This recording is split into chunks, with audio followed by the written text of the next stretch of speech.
नमस्कार आमी ज्योतिष सम्राट विनय शास्त्री। आशा करी ईश्वरेर कृपाय आपनारा भालोई आछेन। आज के आमार भिडियोर आलोच्य विषय वृश्चिक राशि एवं लग्नेर जातक जातिकादेर आगामी एप्रिल मास केमन जाबे। आगामी एप्रिल मासेर 1 तारिखेर ग्रह सन्निवेश होच्छे वृश्चिक राशि बा लग्नेर चतुर्थे राहु, पंचमे शनि, सप्तमे शुक्र, अष्टमे रवि एवं बृहस्पति, नवमे बुध, दशमे मंगल, केतु एवं चंद्र। এই গ্রহ সন্নিবেশ অনুসারে আগামী জুলাই মাস এই বৃশ্চিক রাশি এবং লগ্নের জাতক জাতিকাদের কেমন চলবে। প্রথমেই বলি লগ্নের কথা। লগ্নের দশমে লগ্নপতি নিজে বসে আছে।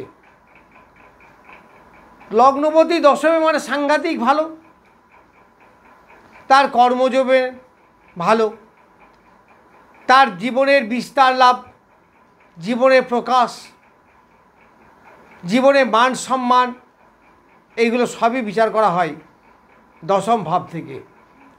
একটা মানুষ তার জীবনে কতটা ডেভেলপ করতে পারবে। একটা চারা গাছ যদি আমরা লাগাই, এই গাছটা কতটা বড় হতে পারে, কতটা ফল দিতে পারে, তার বিস্তার কতটা ঘটবে, এইটা বলবে ওই দশম ভাব। তাহলে এই মাসের গ্রহ সন্নিবেশ অনুসারে এই দশমে মঙ্গল লগ্নপতি, আবার সে নিজে ষষ্ঠপতিও বটে। তাহলে আমরা জানি ষষ্ঠপতি চাকরি দেয়। গত দিনে একজন এই বৃশ্চিক রাশি বা লগ্নের জাতক ভাই প্রশ্ন করেছিলেন যে এখন এদের চাকরি বাকরির জায়গাটা কেমন। অবশ্যই ভালো। আমি আগের ভিডিওতে হয়তো বলেছিলাম বা বলিনি, যাই হোক আজকে বলে দিচ্ছি যে এদের চাকরির যোগ এখন বিগত বেশ কিছুদিন বেশ ভালো। জুলাই মাস তো অবশ্যই ভালো, চাকরির দারুণ যোগ বৃশ্চিক রাশি বা লগ্নের জাতক জাতিকাদের। যাদের সম্ভাবনা আছে অবশ্যই পাবেন। এত ভালো চাকরির যোগ খুব কম পাওয়া যায়। আবার একজন ভাই জিজ্ঞাসা করেছিলেন যে ওর বৃশ্চিক রাশি না লগ্ন, যাই হোক লগ্ন আর রাশি হচ্ছে সিংহ একটা আর বৃশ্চিক একটা, এখন গোচর ফল কোথা থেকে দেখা উচিত। তার উত্তর হচ্ছে অবশ্যই রাশি থেকে, তবে লগ্ন থেকেও দেখা যায়। রাশির গুরুত্বটা একটু বেশি অবশ্যই। যাই হোক, তাহলে আমরা ছিলাম বৃশ্চিক রাশি বা লগ্নের জাতক জাতিকাদের চাকরির জায়গা বলছিলাম। তাহলে চাকরি অবশ্যই তাদের ভালো, বিগত জুলাই মাস ভালো। তারপরেও একাদশে আসবে মঙ্গল, তখনও ভালো। তবে এখন সব থেকে ভালো এই জুলাই মাসের মধ্যে বহু চাকরি হওয়ার যোগ থাকবে। মানে যতদিন মঙ্গল ওই দশম ভাবে থাকবে, অর্থাৎ সিংহ রাশিতে থাকবে। আমি মঙ্গলের ফল বলার সময়, গোচর ফল বলার সময় এ কথা নিশ্চয়ই বলেছিলাম। কারণ মঙ্গল অগ্নি রাশির গ্রহ, সিংহ রাশি হচ্ছে অগ্নিতত্ত্বের রাশি। এখানে মঙ্গল দারুণ ভালো ফল দেবে। আবার ওই মঙ্গল লগ্নপতি, এই চাকরি, এই ডেভেলপমেন্ট তো জাতকের হবে। সেই জন্যই তো লগ্নপতি ঘরে বসে থাকার জন্য লগ্নের প্রভূত উপার্জন, প্রভূত ভালো সময় ইন্ডিকেট করছে। এই লগ্নপতি আবার ষষ্ঠপতি। তা ষষ্ঠপতি যদি হয়, তা ষষ্ঠপতি আবার ষষ্ঠের পঞ্চমে বসে আছে। তাহলে এদের যদি মামলা মোকদ্দমা থাকে সেগুলো অনেকটা মিটে যাবে। যাদের ঋণ আছে তাদের ঋণ পরিশোধ হবে। যাদের শত্রুর ঝামেলায় পড়ে আছেন তারাও শত্রুমুক্ত হতে পারবে। আবার জেল হাজত এই ধরনের যারা সমস্যায় আছেন বা কোর্ট কাছারি বিচারার অধীনে যারা আছেন তাদের ডেভেলপ হবে, তাদের ভালো হবে, তাদের কোর্ট কাছারি কেস থাকলে জেতার সম্ভাবনা বেশি, এইগুলো দেখা দেবে। মামা মাসির সঙ্গে সুসম্পর্ক বৃদ্ধি পাবে, মামা মাসির আয় উন্নতি বৃদ্ধি পাবে, এইগুলো বলা যায়। আবার মামা মাসি তাদের সন্তানাদি তাদেরও ডেভেলপ হবে। এইবার লগ্নের চতুর্থে বসে আছে রাহু,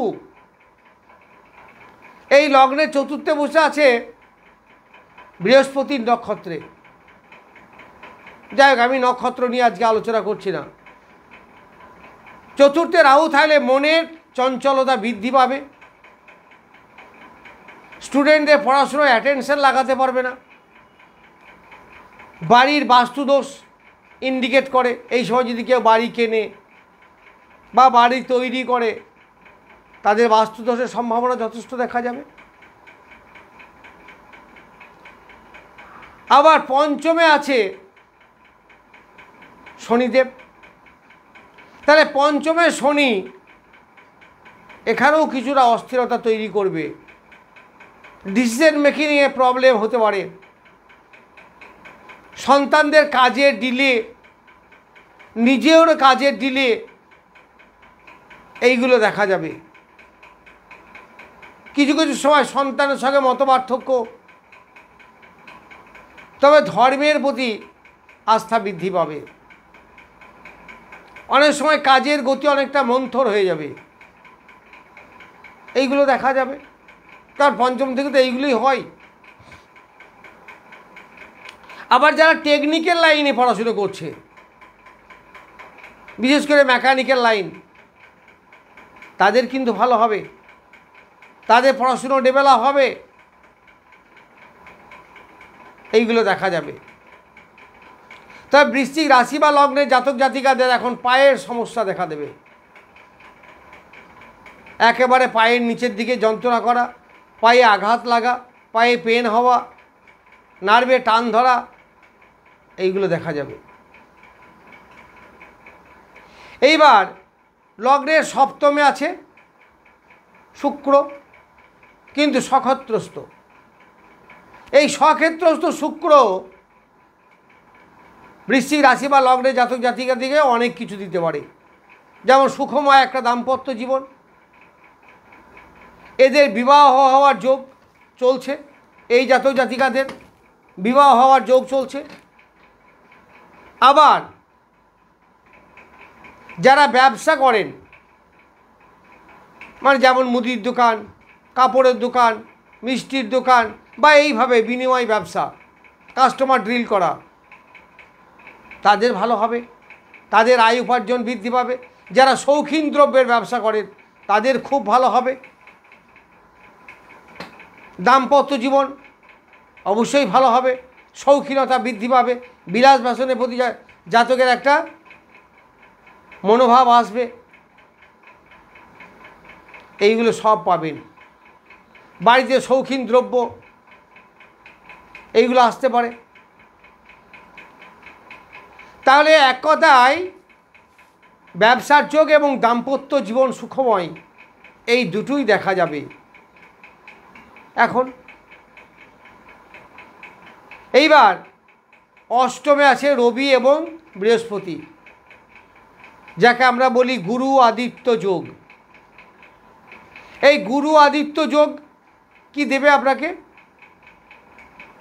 প্রথম কথা হচ্ছে দেবগুরু বৃহস্পতি, সে হচ্ছে দ্বিতীয় এবং পঞ্চম ঘরের অধিপতি, তাহলে দ্বিতীয়ের ফল দেবে। আবার সে দ্বিতীয়ই দৃষ্টি দিচ্ছে, দেখুন অষ্টম থেকে ডাইরেক্ট দ্বিতীয় দৃষ্টি দিচ্ছে, নিজের ঘরের প্রতি দৃষ্টি পড়ে, অবশ্যই শুভ, অবশ্যই সেই ঘরের প্রতি তার একটা নজর আলাদা থাকবে, সেই ঘরকে ডেভেলপ করার মানসিকতা থাকবে, যার ফলে এদের আয় বাড়বে, সঞ্চয় বাড়বে, পরিবারের মধ্যে একটা শান্তি থাকলেও একটু সম্পর্কের ব্যাঘাত ঘটবে। কারণ অষ্টম জায়গা তো নেগেটিভ ঘর, আবার উত্তরাধিকারী সূত্রে যাদের সম্পত্তি পাওয়ার যোগ আছে, অনেকে মামা মাসি পিসি শ্বশুরবাড়ির সম্পত্তিতে পায়, সেগুলো পাবেন। বংশের যেটা বাবার সম্পত্তি উত্তরাধিকারী, সেই সম্পত্তির কথা বলিনি, এমনি শ্বশুরবাড়ির সম্পর্ক বা মাসি পিসি বা অন্য কারোর তৃতীয় ব্যক্তি, এই ধরনের কোনো সম্পত্তি যদি পাওয়ার যোগ থাকে তাহলে পাবেন। আবার এখানে রবি বসে আছে, রবি হচ্ছে দশমপতি, তাহলে দশমপতি পঞ্চমপতি যোগ হয়ে রাজযোগ সৃষ্টি করেছে অষ্টমে। তাহলে এই গুরু আদিত্য যোগ বা এই রাজযোগ আপনাদেরকে অনেক কিছু পাইয়ে দিতে পারে। যারা জ্যোতিষ লাইনে আছেন, যারা লয়ার লাইনে আছেন, এই ধরনের ব্যবসা যারা করেন তাদের ভালো হবে। আবার যারা এজেন্সি লাইনে কাজ করেন তাদের ভালো হবে। অষ্টম হচ্ছে গুহ্য স্থান বা গোপন স্থান বা হিডেন হাউস বলা হয় একে। এই চুপি চুপি করে LIC পলিসি এজেন্সি করা, কারো বাড়িতে গিয়ে পলিসি করে আনা চুপচাপ, এটা হতে পারে। জ্যোতিষীর কাছে সবাই যায়, কিন্তু দেখবেন এটা ঘরে বলতে চায় না, এই গোপনীয়তা। এই ধরনের যে ব্যবসাগুলো আছে, সেই ব্যবসা যারা করেন তাদের ভালো হবে। যারা PhD করছেন তাদের খুব ভালো, কারণ দুটো গুরুই ওখানে আছে। যারা শিক্ষকতা করেন বা শিক্ষকতা লাইনে চাকরির চেষ্টা করছেন তাদের খুব ভালো। এমনিতেই তো বলেছি যে এখন বৃশ্চিক রাশি বা লগ্নে জাতক জাতিকাদের এই যে গতদিনে নেট দিলেন, এই যে নেট পরীক্ষা যে সমস্ত ছাত্রছাত্রীরা দিলেন, সে তো শিক্ষক হওয়ার জন্য দিলেন, এদের খুব ভালো। বৃশ্চিক রাশি বা লগ্নে জাতক জাতিকা দেখবেন ম্যাক্সিমাম দেখের পরীক্ষা ভালো হয়েছে, মোরালেস পরীক্ষা ভালো হয়েছে দেখবেন। এবার সে যেমন প্রিপারেশন নিয়েছে, মানে স্যাটিসফ্যাকশন বলা যেতে পারে। এখন যদি কেউ না পড়ে যায় সেটা অন্য কথা। এরপর আমরা আসবো নবমে। নবমে বুধ, এই বুধ হচ্ছে অষ্টমপতি এবং একাদশপতি। তাহলে অষ্টমপতি নবমে এলো, তাতে অষ্টমের ভালো, অনেক ভালো হয়েছে, একাদশেরও ভালো হবে। তবে নবমের কিন্তু ভাগ্য বিড়ম্বনা যোগ সৃষ্টি হলো, কারণ এই নবম হচ্ছে ধর্মস্থান, নবম হচ্ছে ধর্ম ত্রিকোণের একটা ভাইটাল পার্ট। সেই জায়গায় অষ্টমপতি বসলে ভাগ্য বিড়ম্বনা সৃষ্টি করবে। কিন্তু আবার উল্টো দিকে একাদশপতি গিয়ে বসেছে, তাহলে ভাগ্যের ডেভেলপ করবে। সুতরাং এখানে বুধ মোরালেস ভালো ফল দেবে। আবার বুধ আছে সম্ভবত পুষ্যা নক্ষত্রে, তাহলে ভালোই হবে, খুব একটা খারাপ হবে না। কিন্তু যাদের শরীর স্বাস্থ্য নিয়ে ভুগছেন তাদের ভালো, তারা রোগমুক্ত হবেন, আয়ু বৃদ্ধি পাবে। অষ্টমের তো ভালো হয়েছে। আবার ওই যে ব্যবসার কথাগুলো বলে এলাম, ওই ব্যবসা যারা করেন তাদেরও খুব উন্নতি হবে। আবার দশমের একাদশ ভাব হচ্ছে অষ্টম ভাব, আবার দশমের দ্বিতীয় ভাব হচ্ছে একাদশ ভাব।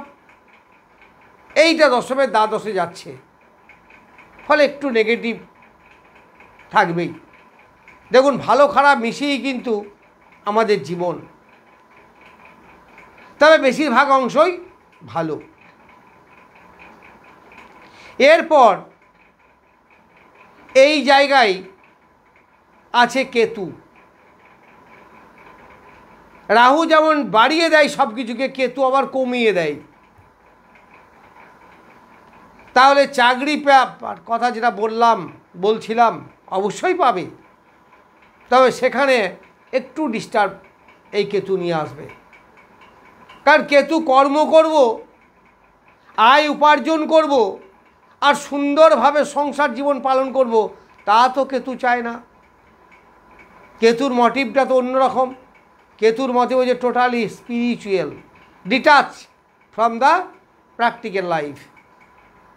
এই ইহ জগতে নাই, এখানে কিছু নেই, এসব করে কিছু হবে না।